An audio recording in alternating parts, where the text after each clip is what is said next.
Imagine you belong to a family of fearless giant werewolves, but when you get under the full moon, you turn into a poodle. Freddy is a naive kid who seems to be running away from a deadly pack of wolves. But in reality, these wolves are Freddy's family. His whole family is a hidden species of werewolves. They get out in the darkness of night and help those in danger. Today, Freddy's dad, Flashheart, and his uncles are here to save people from a house on fire. Freddy used their family's moonstone to track his dad and wants to aid in the rescue mission. Flashheart advises him to wait till he can turn into a werewolf, but Freddy still insists on staying beside him. These wolves are kind and considerate towards humans, but hate man's best friend, dogs. Wolves and dogs have been enemies for centuries and can't even stand each other for a second. After the rescue mission, Flashheart was returning home with his son when they got spotted by an ice cream truck driver named Foxwell Crip. He is left in shock after seeing a kid carried away by a wolf. Despite being scared, Crip's mind isn't letting him leave the boy in danger. He gets out of the truck trembling and looks for the kid in the forest. He eventually finds Freddy, but gets terrified on seeing the giant Flashheart.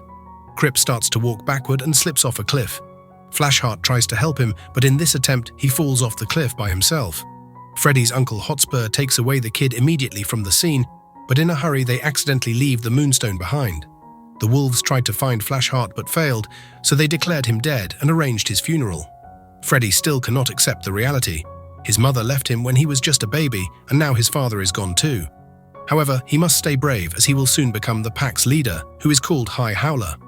Till then, Hotspur will serve as the leader. 6 years pass by and Freddy is a young man already. His family is really delighted to be finally able to see him turning into a wolf. They arrange a huge ceremony and invite all the relatives. Freddy is nervous and excited at the same time. He may be the son of the fearless Flashheart, but he does not have a strong physique like him. That's why a few family members like Hotspur don't believe that Freddy can be the High Howler. But their elder Lord Hightail believes in Freddy. Moreover, Hotspur failed to do the biggest task of High Howler and couldn't bring back the moonstone from Crip. The normal-looking ice cream guy has installed wolf-detecting cameras and guns that shoot silver dust. Silver is the only weakness werewolves have. As the night sets in, the ceremony starts with some music. Then all the family members step in the moonlight one by one. They turn into wolves and howl in pride. Then they invite Freddy to do the same. Freddy starts feeling uneasy as his body tries to take a new shape. Instead of making others proud, he leaves everyone in shock and disguise because Freddy has turned into a white poodle dog. Hotspur calls it a curse of losing the moonstone. The werewolves can't accept being led by a dog and want to banish Freddy out of the family. Freddy begs for mercy and promises to prove himself as a wolf. Lord Hightail gives him the last chance. He has to prove that he is 100% wolf before the next moonrise. Otherwise, he will be banished forever. Hotspur and other wolves go out to rescue the world while the poor Freddy is shut in his room, waiting for a miracle. Hotspur's kids come to make fun of Freddy's failure. They take him to the storeroom and dye his hair pink. They also put a collar around his neck. Freddy gets really angry and runs away after locking the kids in the storeroom. Freddy stands in front of his father's picture and wonders what he can do to prove himself as a true leader. Suddenly, he remembers about the moonstone. If he brings it back, the curse will be removed and everything will be normal again. Freddy jumps off the house fence and lands inside a truck that takes him to the city. He suddenly sees a kitten and can't control his dog's instincts. He jumps out to attack the kitten but ends up being stuck in the middle of the road. Luckily, he is saved by a female dog named Batty. She offers to take care of him, considering him a newbie in town, but Freddy feels it an insult being guarded by a dog. But as soon as he tries to move on by himself, he realizes the danger and rushes back to Batty. Despite being a small dog, Batty is quite fierce and strong. She takes down 2 giant dog catchers all by herself. Freddy is impressed and requests her to help him get the moonstone, and in exchange he'll give her all the meat she can ever desire. Batty agrees immediately. She also suggests that Freddy should learn how to be a real dog and fight against the enemies. She trains him for hours, and Freddy starts to like his new form. Suddenly, they see the werewolves rescuing people, and Batty warns Freddy to stay away from them. She says wolves are monsters in disguise who sacrifice puppies to moon gods and sleep in coffins. Freddy can't believe the misconception about his family, but he can't clear them right now. He needs Batty's trust to complete his mission. She takes him to Crip's place but doesn't dare to follow him inside. Freddy finds the moonstone, but it turns out to be fake. Crip is alerted of his arrival and catches him immediately. He ties him up and runs several tests to find if Freddy has any connections with the wolf. Actually, Crip isn't a bad guy. He just wants to avenge the werewolves because he assumes that Freddy is eaten away by a wolf. He notices the silver collar around the poodle's neck and tries to zoom in. Before he can succeed, Batty attacks him. She came back to help her friend. Together with her, Freddy runs out of the building with the real moonstone. After reaching a safe place, Batty reminds Freddy about their deal of giving her the meat. Freddy doesn't know how to explain his family situation, so he stays quiet. Batty assumes that she has been deceived and returns to her own house. It's an old cardboard box. Batty used to live in a dog shelter, and every day she wished to be picked by a customer. But that day never came. Eventually, the shelter owner threw Batty outside, and she spent her life as a stray dog. Freddy feels sorry for her and tells her that he has also been banished from his family. They were all big and strong, while he was naive and useless. Batty comforts him and tells him that it doesn't matter how he looks from the outside. The actual worth lies within a person.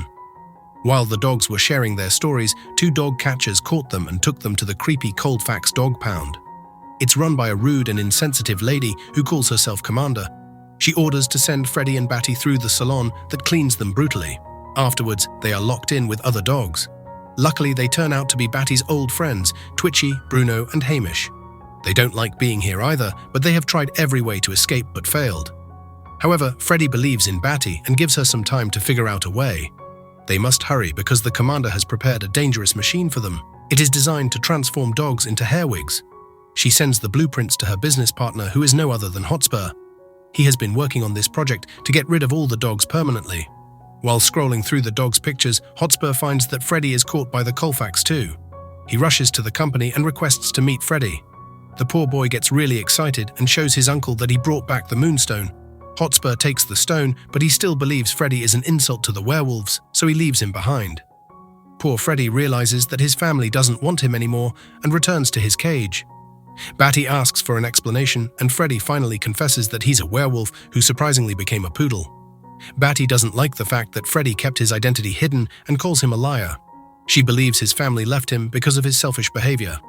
Freddy has lost both his family and his friends, but someone still cares for him. It's their housekeeper, Mrs. Muffins. She asks Hotspur about Freddy, but the cruel man keeps lying to her. Fortunately, she sees Freddy on the computer in Hotspur's car and rushes to save her beloved boy. Meanwhile, Freddy and his mates are still looking for a way to escape the prison. When the staff gives them a bone to eat, Batty uses it to block the cage door. She requests Twitchy to get out and unlock the door as she's the smallest. Twitchy does as instructed, but she can't see all the colors and presses the wrong button. The commander comes over to inquire who tried to escape. They were about to catch Twitchy, but Freddy takes all the blame.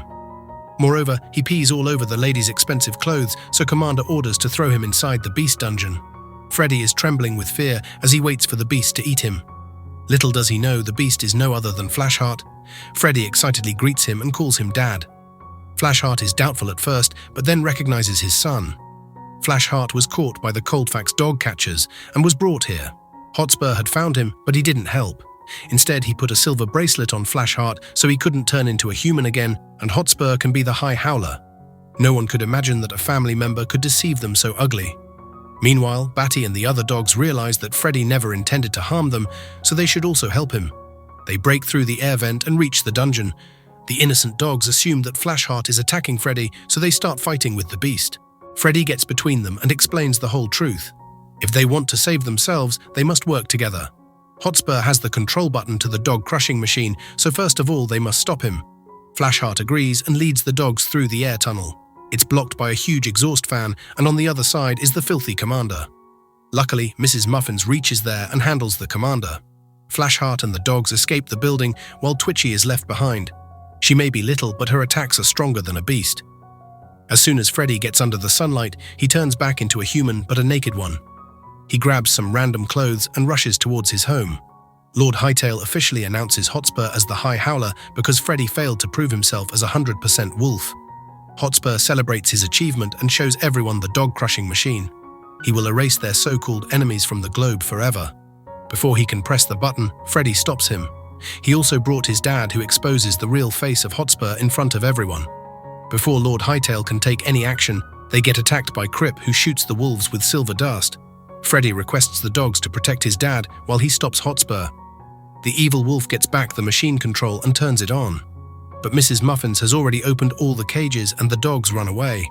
Only Twitchy gets swallowed by the machine, but she aggressively chews off the wiring and destroys the whole machine. After his plan fails, Hotspur decides to take out his frustration on Freddy and follows him to the roof.